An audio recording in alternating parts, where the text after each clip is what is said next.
Hello all and welcome to another episode of Ask the Prof. If you're new to the channel, I appreciate you stopping by. If you don't already know, I'm Matt Hansen, and what I'm trying to do here is take my experience as a former professor of exercise science and now a professional triathlete and go through some of the products, some of the ideas, some of the concepts that are floating out there today and discuss them with you and try to give you some of my thoughts on it, my takes on what the science says about the product or the concept or the idea, and see if it has some application, specifically to the triathlon or cycling, biking, swimming, endurance world. And so that's what we're trying to do. If you like that kind of content, please hit the subscribe button, help you stay up to date anytime I put out a new video. It really helps me out as well.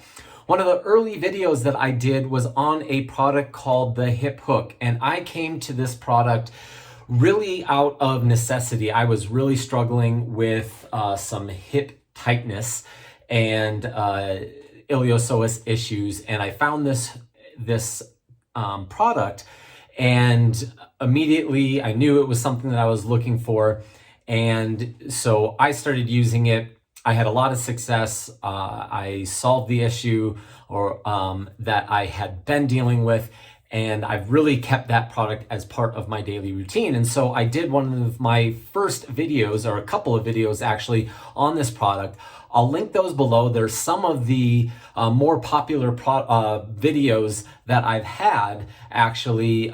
They still get a little bit of traction, and I really do believe that it is a tool that can help a lot of runners and cyclists specifically, but also the general population. There's a lot of application for everybody, but I'm just focusing on kind of my area of expertise here.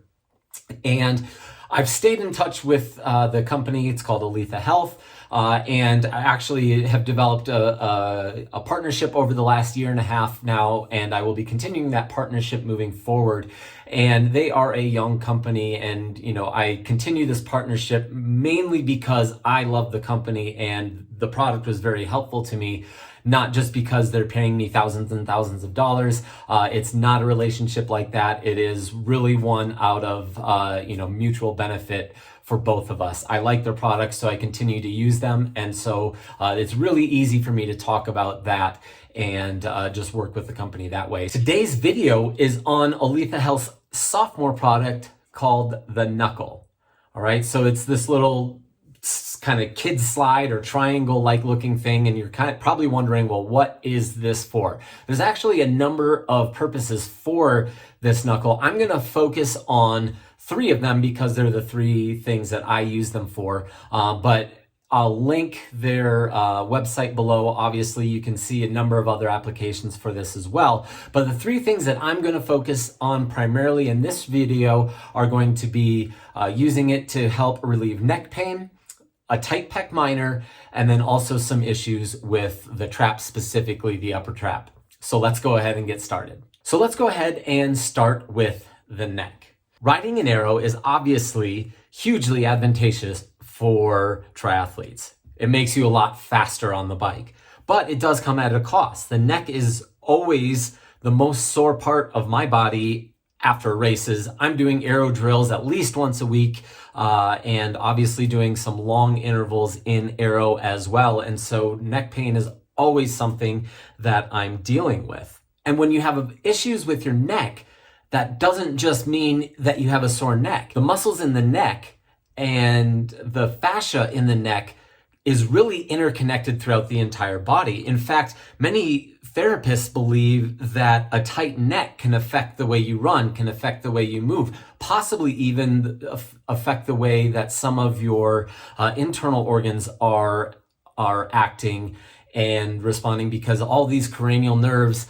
that innervate the rest of the body, or that control the rest of the body, go through these the cervical vertebrae, and Obviously, if the muscle surrounding them is really tight, it's going to cause fascia binds and it's going to put pressure on these nerves, and that can really affect how the rest of the body is functioning. So releasing these muscles or helping them relax is not only going to help our necks feel better, but it's also going to help us move better, perform better, and possibly just function better. Pec minor tightness is also an area that this can really help address.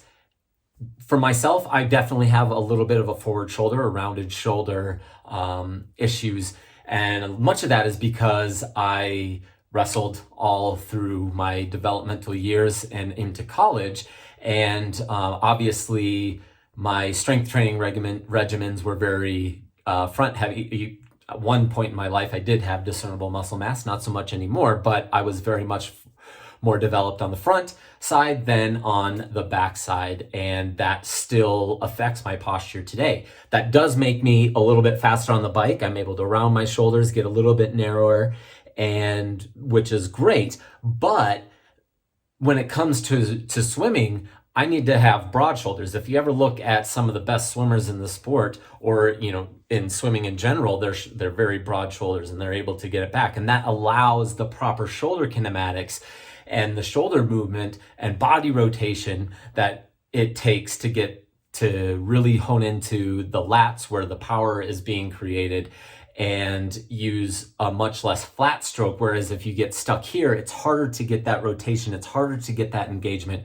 And so freeing the pec minor is also something that is really helpful and beneficial for triathletes. And finally, we have the upper traps I mentioned. Obviously, when you're holding a really tight arrow position, you're squeezing your shoulders to your ears as hard as you can.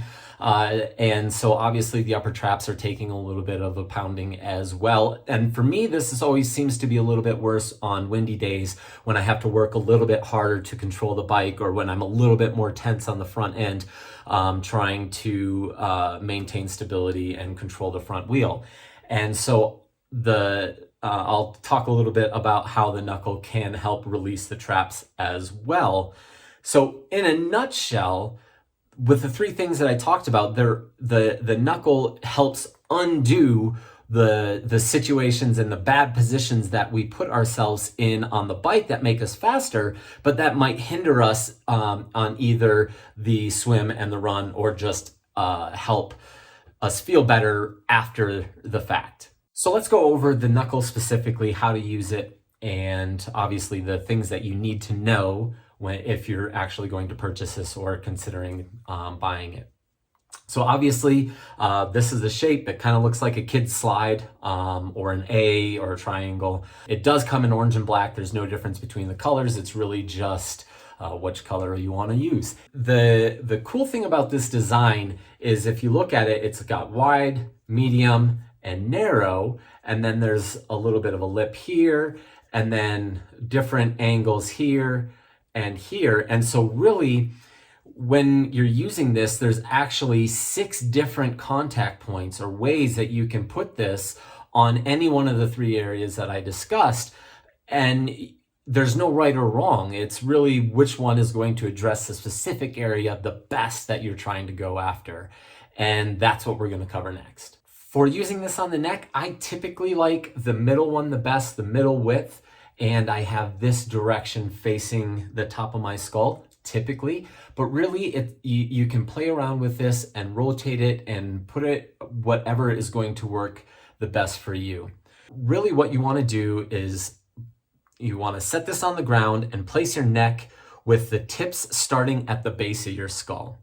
And then you can move around a little bit on top of the 2 pressure points to find the exact place that you want it to be. And then you want to hold it for about 60 seconds, maybe even up to 90 seconds.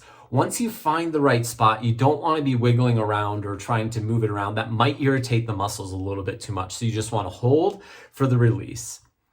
Once you've found that first spot, then you can move it farther down the neck and see if there's any additional spots that need to be addressed.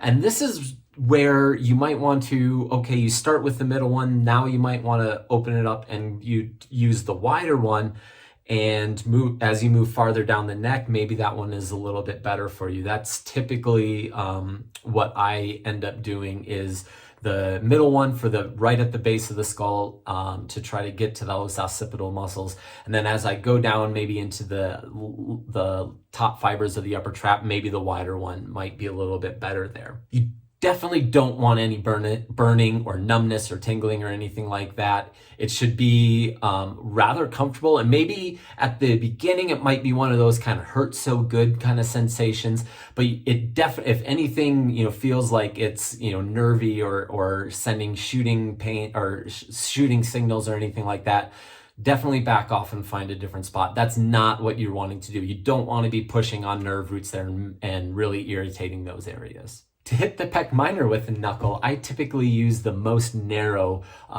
prong on this. And what you want to do is you want to set this up against the wall, and then you can put it against the pec minor and then rotate it. You can go straight up and down or rotate it, to really find what is going to be the best area. And the body does a really good job of showing, or of kind of giving you feedback on this, and you'll be able to feel that and be like, oh yeah, that's the spot.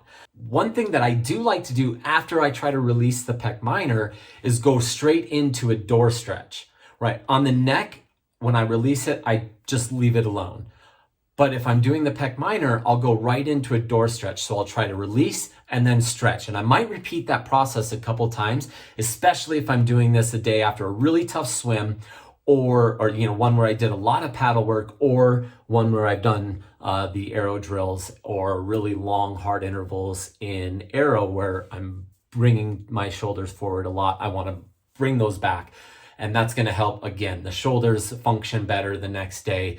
You breathe better, and again, just feel a little bit better. And finally, we get to the upper traps, and this one is a little bit more difficult because you want to be essentially pushing straight down, right? The upper traps are right up here on the top, and you want to be able to get to be pushing straight down. And so what I've seen people do, and what I've done myself, is find a chair or a corner on the wall where I can put this onto the chair leg or the corner of a wall, and then push down in that way. Keep sustained pressure by using that chair leg or the wall.